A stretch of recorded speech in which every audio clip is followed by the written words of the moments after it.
SMU and Boston College have gotten familiar with each other over the past couple of years, but I don't think this is a rivalry brewing just yet.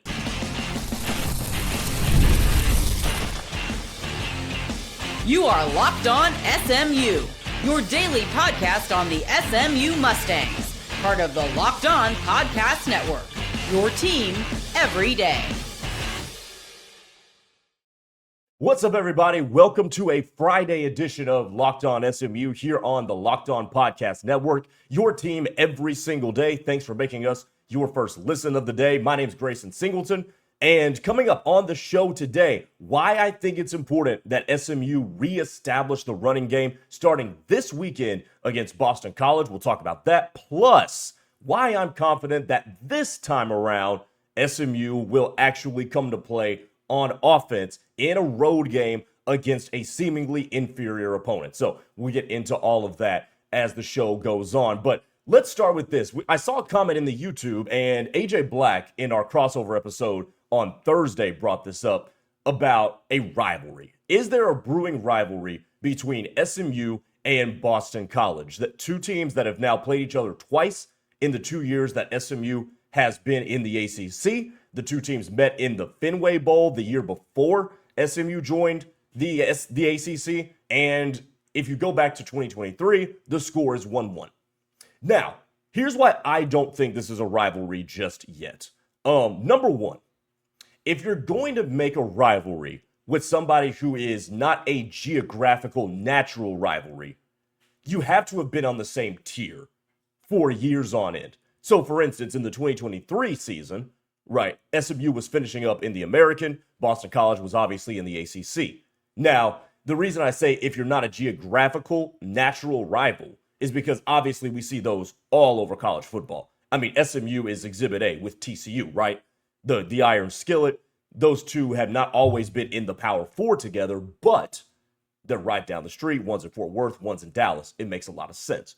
Oklahoma State, my alma mater, and Tulsa are something similar to that. Just because of the natural rivalry that is created because the distance between them is about an hour and a half. So those rivalries, I think, can skate past the need to be on the same tier of school and same tier of athletic program sort of qualification, right? So we have that out of the way. Number two, I would like to see more years of entertainment. Now, here's what I mean by that. Now, last year's game was a 38-28 game. That was won by SMU. But I want to see more years of stuff festering between the two teams, right? Like, we know Boston College has a pretty provocative head coach in Bill O'Brien. You know, Rhett Lashlee is a pretty provocative head coach for SMU. But this is only the second time that these two coaches are going to face each other. Because remember, it wasn't Bill O'Brien who was coaching in the Fenway Bowl. That was Jeff Hafley, if you remember. So there's not a whole lot of familiarity that has been made with these two. This is only the second time that Lashlee and O'Brien will clash with coaching these two teams. And that leads me to another point, too. While Boston College was pretty decent last year, and while Boston College was pretty decent the year before in 2023, this year they're not very relevant. So, yes, you want to see competitiveness between the two teams, but for me to be like, oh, this is a rivalry, something that I should, set my Saturdays around, something that should get extra promotion from whatever media entity is calling the game. I want to see years of the two teams both being relevant in the national landscape of college football, right? Like, sure, SMU was the best team in the ACC last year. They ran the table, but Boston College was, ho-hum, not great, not awful last year, right? But this year, Boston College is, objectively terrible. Like, they're a bad football team. They're a bad football team. They're a crumbling organization right now. Bill O'Brien is lashing out at reporters for asking, very valid questions, right? So you got that going on. Like, the biggest story of this game has nothing to do with the two teams intertwining, if that makes sense, right? Boston College has its own set of issues. They can't get a quarterback right. Coaches infuriated at reporters, so on and so forth. And the biggest story on the SMU side is that they just beat Miami. So, wait, we might still be alive in contention for the ACC championship game, right? The two stories, there's no overlap between these two. So between the geographical distance and the lack of the two teams being relevant when it overlaps with each other, and the fact that this is still 2 years old, and with the two teams being in ACC play, I just don't think this is a brewing rivalry just yet. Now, could it turn into something? Sure. If we get a barn burner this week, which would be to the chagrin of most SMU fans, by the way, because this is a team that you should beat by double digits, if not, 2 or 3 scores. That would be something. If this game turns into a 35-31 classic, and then we can follow it up with Boston College being better next year, and so on and so forth. If this starts to extend 3 or 4 years, and Bill O'Brien is still the coach, and Rhett Lashlee, well, he'll still be the coach for SMU unless something unforeseen happens, right? Then we can start talking rivalry. But for one, I think it's too early. I think the teams are too far and don't really have anything related about them, to be quite honest with you, at least that I can think of. And they haven't been on the same tier. And in the years that they have been on the same tier, especially this year, one's pretty good and one's not good. So that's what I'm looking at when I'm trying to establish a rivalry, is that. Now, some of y'all might disagree with me. Hit me up in the comments, hit me up on Twitter, and tell me why you disagree. Tell me why this would classify as a brewing rivalry. But until we see years of sustained performance and sustained awesome play that gives us, quality games, I'm gonna hold off. I'm gonna hold off on that, on the rivalry side of things, because also keep this in mind too. There's not a whole lot of, historical back and forth with these teams. I have no idea how many times they've actually played each other, but there's not a whole lot of historical, this writes the story of college football type of rivalry there. So that's my qualifications for a rivalry. I don't think SMU and BC has met that. I don't expect them to meet that this week. I don't expect for this game to signify, we got a rivalry coming. Quite frankly, because I just don't think one of the teams is very good. And I don't think they're going to give us, that sort of a game. I think this is a game on Saturday where SMU should take care of business, where SMU should cover whatever the spread is at this point in time. I believe that right now the spread is, as I refresh, 11.5. It's moved down a point. So it opened at 12.5. It's now SMU minus 11.5. I think SMU, even though they're on the road early kickoff, should cover that spread. But I will leave the door open for it to be a much tighter game. And if we get much tighter game on top of much tighter game with two coaches who can poke the bear and, be provocative in the media, now we might have something 2-3 years down the line, but not today. Not today. Feel free to disagree with me. Hit me up in the comments if you do. Coming up next, why I think it's important for SMU to reestablish the run. You think the run game has taken a dip in conference play? Well, you might be in for a bigger surprise than you already thought. Coming up next here on Locked On SMU. It's almost the weekend. Time to look back and crown this week's MVP on Who Delivered, powered by DoorDash. Just like you can win every Saturday with DoorDash Streaks, saving more every time you order, these players delivered when it mattered the most. Let's go ahead and break it down. And for SMU, I got to say Ahmad Moses delivered in a big way. Ahmad Moses comes up with the first interception that leads to SMU's first touchdown, and then corrals the interception off Carson Beck for a second time in overtime that sets up the walk-off drive that ends up in the TJ Harden run for the upset. And when the pressure is on, when the lights were brightest, he came through and gave his team a chance to win. And if you've been watching week after week, this dude has put on performance on top of performance on top of performance. He's been one of the best defenders in the ACC this year. And just like Ahmad Moses continues to deliver for SMU, DoorDash delivers your Saturdays. With DoorDash Streaks, you can save every Saturday you order. Stack it up all season, and you could save up to $250, including $100 in DoorDash credits. Order this Saturday. Keep the streak alive. Fuel your game day only with DoorDash. Terms apply, and the promo period runs through November the 18th.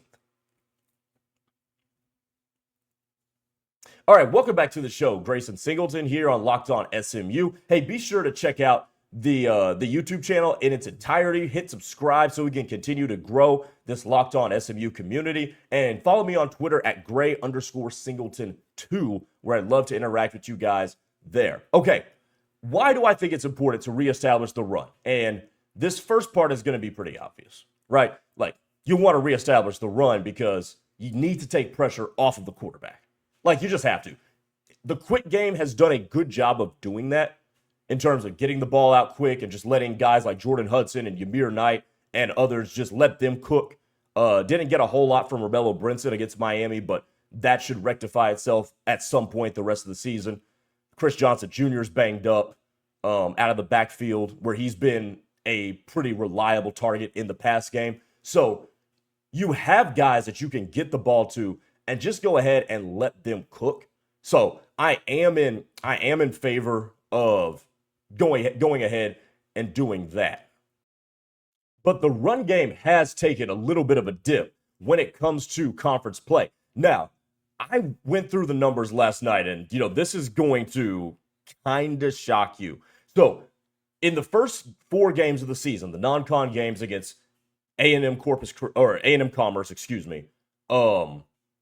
Baylor, Missouri State, and TCU, SMU averaged 141 rushing yards per game.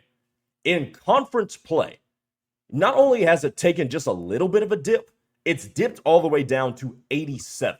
So that is a 34-yard difference in rushing yards per game. But that is almost catastrophic, if not catastrophic, of a dip. Now, there's a lot that has factored into that. Obviously, the defensive lines are a little bit better.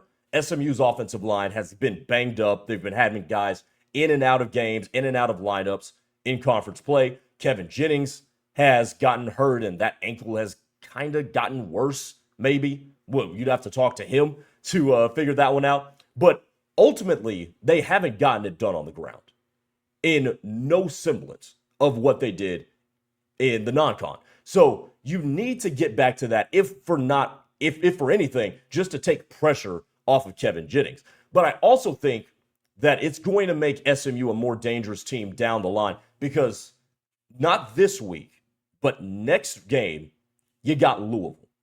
And I think Louisville's defensive line is really good, and I think their offense is really good. So you're going to have to be able to have as much of a multi-dimensional attack against those guys as humanly possible. You have to be able to attack them from multiple different ways if you're going to beat those guys. And with an attack that features a run game, that features a quick game, and you can maybe set up the play action and go over the middle, and you can take your deep shots, I think that's the best way to beat a team that, after Tuesday's college football playoff rankings came down, they're thinking, oh, we can get in this bad boy.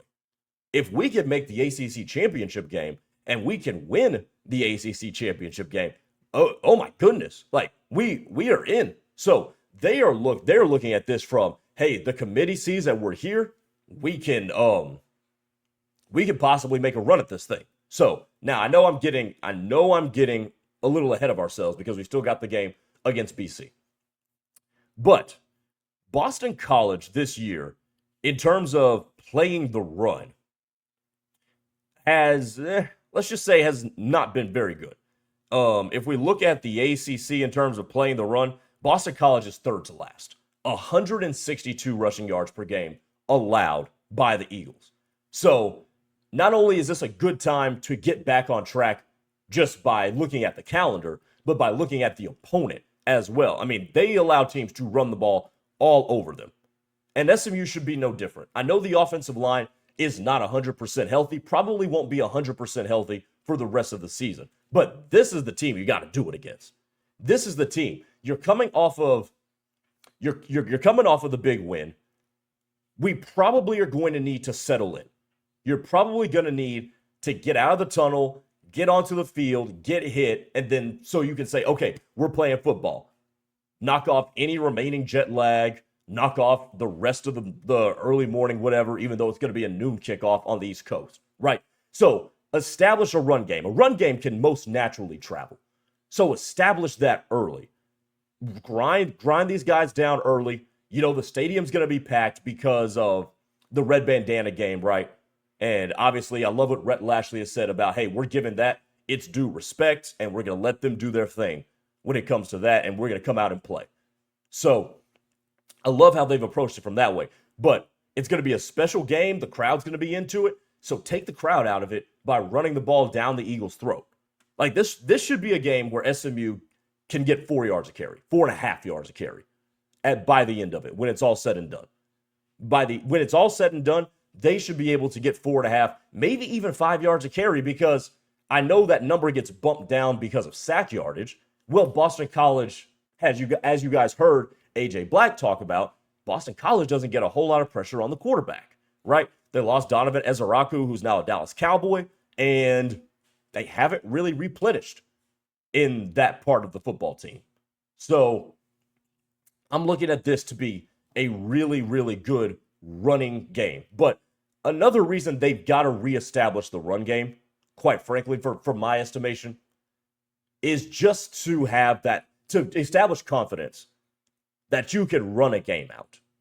And I haven't seen that. They failed to do it against Baylor. That really is where that cost them. And by the way, it cost them against Wake Forest too, right? Because they get the ball back after the turnover deep in the red zone.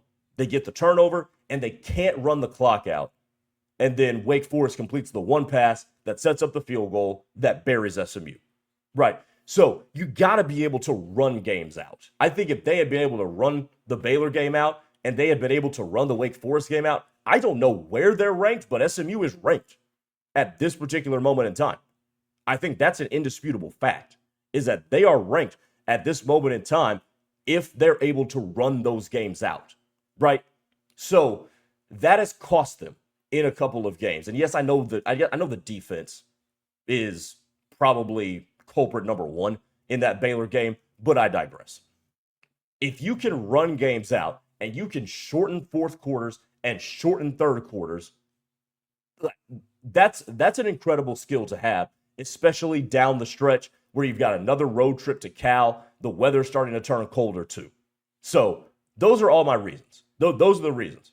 Take pressure off the quarterback, who clearly is not 100% healthy. It gives you a better chance to beat better teams, especially the one really good team that you have left on the schedule, Louisville. And it gives you the opportunity to run out games and run out the clock. If those three things can go in your favor and you can start it this Saturday by reestablishing the run, SMU's got a pretty promising end to the season coming up. All right, speaking of coming up, why I'm confident SMU gets this thing done on Saturday. We'll talk about that to close up the show next. When the opening whistle blows on a new repair, get your crew moving forward with Supply House. Order today and see parts on your doorstep tomorrow.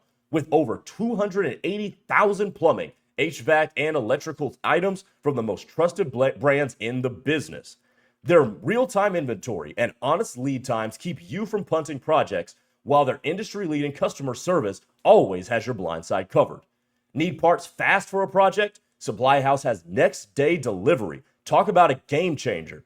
The part finder tools and 3D schematics can also save you hours on jobs where every detail matters. Join the free Trade Master program today and score serious perks like priority shipping, lower prices, and a dedicated support line. Visit supplyhouse.com to sign up for free and use promo code SHCollege5 for 5% off your first order. That's supplyhouse.com. Real people with real service.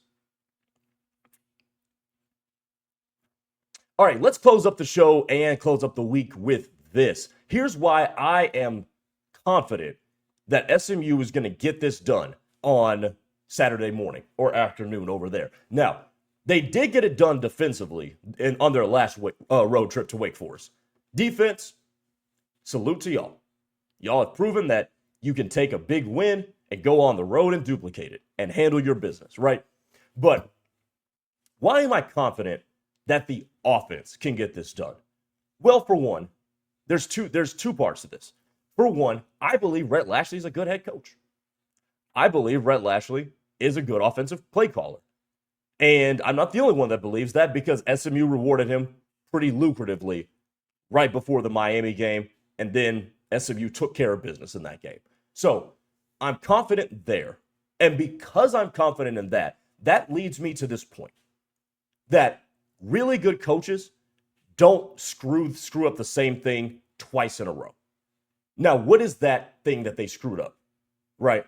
You come off the win over Clemson, pretty big time win, even though the Tigers aren't as good as we are accustomed to them being. And then the offense doesn't travel to the next game. Okay?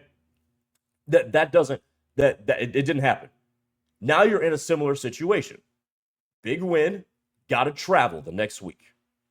I don't think that Rhett's offense is going to come out as stagnant under those circumstances 2 times in a row. I just don't think so. I think Rhett learned from that. I think he was able to get his team to flip the script going into the Miami game, coming off of some bad. And I think he's going to get his team to flip the script to this game, coming off some good. So he's talked a lot in recent weeks about turning the page, getting emotionally ready for the next game. And I believe he's going to do just that this week. So I think the emotional side will be taken care of. I also think he's going to come out with a better plan, right? He came out with a good plan against Miami. I don't think we're going to see bad plan, good plan, bad plan. Like, I just don't think you see that from good coaches. Like, I just don't. So that sort of a factor, the fact that I think they've learned from the last time we were in this scenario, the fact that you saw success and saw some more things work in conference play is going to lead to SMU building on what happened against Miami rather than duplicating what happened against Wake Forest. So good coaches, they do not, they don't make that same mistake. Now, point number 2 as to why I'm pretty confident is, quite frankly, because I've seen them handle when the offense goes bad, right? And let's go back to 2024. The offense had an uninspired showing against BYU. How uninspired? Well, let me read you the numbers in case you guys happen to forget what happened against the Cougars that day. Kevin Jennings was 15 of 32. That's less than 50% of his passes for 140 yards and a pick. The offense ran the ball cumulatively for 3.3 yards per carry. Like, it was a bad offensive day. All 15 of your points were scored by a Colin Rogers field goal. He was 5 for 5 with a long of 53. Other than that, in terms of scoring, it was bad. But outside of that, do you guys remember what happened next? Right? After that, that was the transition between Preston Stone to Kevin Jennings. And then here's your next offensive output the rest of the season. 66, 42, 34, 40, 27, 48, 38, 37, 38, and then 31 in the conference championship game that you lost to Clemson. Once something goes bad, this offense has proven that it can rebound and then carry that on. That's what we saw that took place through the rest of 2024. So I do think that not only can this offense rebound from one game, but it can rebound from that game and then carry that success however long they need to carry it. Like, I just read you the number. The lowest scoring output of that team after the BYU game was 28 points. That was the lowest that they scored the rest of the way.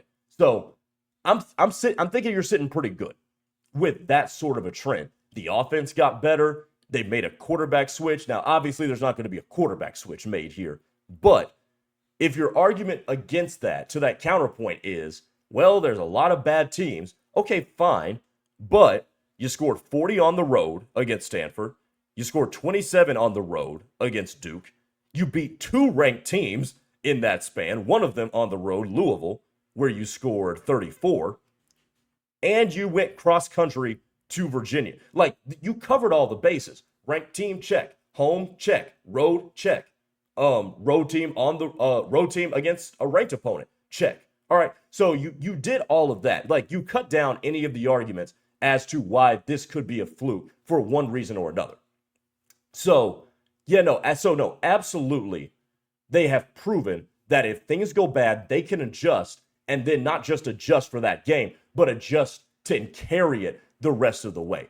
So those are the two reasons I believe that this offense will bounce back on the road. I think the defense is going to travel. I think the run game is going to get better just by virtue of the opponent.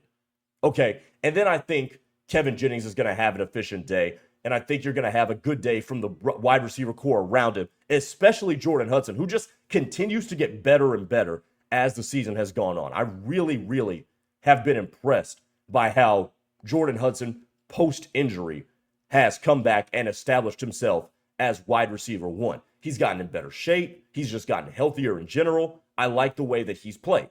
And all in all, as we close the show, all in all, I think this is going to be a good showing. I think the defense is going to do its thing.